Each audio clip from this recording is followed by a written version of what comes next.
Naglalaan ka ba ng panahon upang usisain ang iyong budhi o konsensya sa bawat paglubog ng araw upang malaman kung namuhay ka ayon sa kalooban ng Diyos? Mapayapang araw ng Miyerkules Kapanalig, pasalamatan natin ang Panginoon sa pagkaloob sa atin ng Kristiyanong pananampalataya. Idalangin natin na lumago tayo sa pagsabuhay ng ating pananampalataya at maglingning nawa sa ating buhay ang liwanag ng Panginoong Hesukristong muling nabuhay. Ang ating konsensya, ang tinig ng Diyos na nangungusap sa ating puso. Napiliin ang liwanag, napiliing magpakabuti. Gaano mo pinapakinggan ang tinig ng iyong konsensya? Ito po ay Sister Lines ng Daughters of St. Paul na nag-aanyayang ihanda na ang sarili sa pakikinig ng mabuting balita.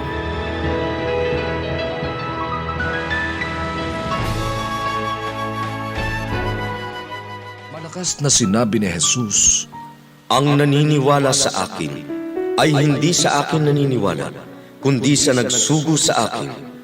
Ang nakakasaksi sa akin ay nakakasaksi sa nagsugo sa akin." Dumating ako sa mundo bilang liwanag upang hindi sa dilim manatili ang bawat naniniwala sa akin. Kung may nakakarinig ng aking mga salita at hindi ito iingatan, hindi ako ang humahatol sa kanya, sapagkat hindi ako dumating upang hukuman ang mundo, kundi upang iligtas ang mundo. May huhukom sa bumabaliwala sa akin at hindi tumatanggap sa aking mga salita.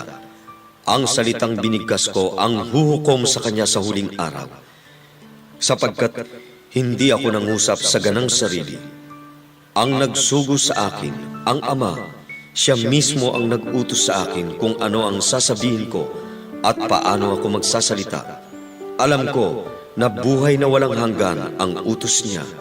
Kaya lahat ng binibigkas ko gaya ng sinabi sa akin ng Ama.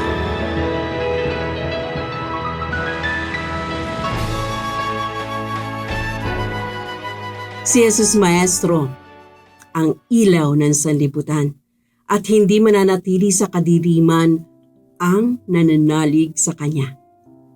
Isa sa mga tanda ng liwanag ng ating Jesus Maestro ay ang tinatawag nating conscience, ang ating budhi, ang konsensya.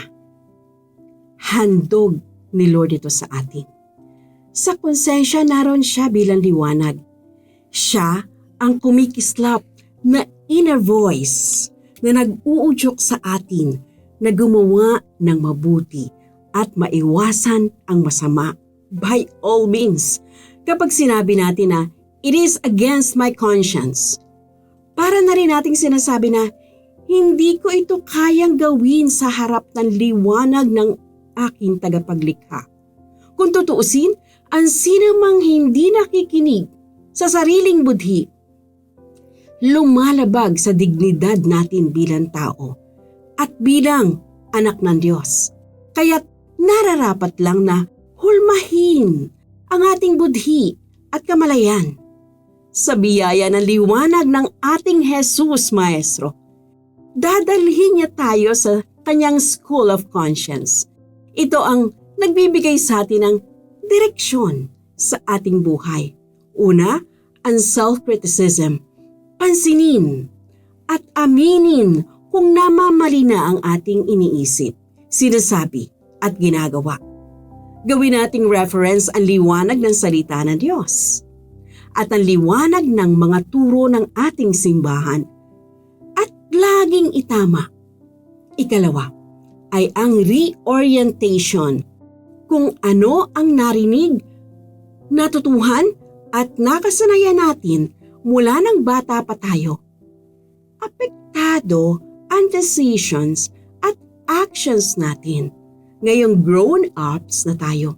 Kaya kung hindi naging tama ang orientation sa atin, kaya pa nating i-restore. Kaya lagi tayong magbabad sa liwanag ng ating banal na tagapagturo. Nang sa gayon, magiging makinang tayo sa loob at labas ng ating pagkatao. Mga kapanalig, support Pauline's online ministry. Subscribe, like, and follow us on Facebook, YouTube, Instagram, Twitter, TikTok, Spotify, Google, and Apple Podcast. Maraming salamat po. At sa lahat ng message sa amin na humihingi ng panalangin para sa iba't ibang intensyon, asahan po ninyong kasama nyo kami sa pagdarasal na ipagkaloob ng Diyos ang inyong mga kahilingan. Ito po muli si Sister Lines ng Daughters of St. Paul na nagpapaalalang sa mga pinagdadaanan nating pagsubok sa buhay, umugot ng kaliwanagan, lakas at pag-asa sa Panginoong Hesukristong muling nabuhay.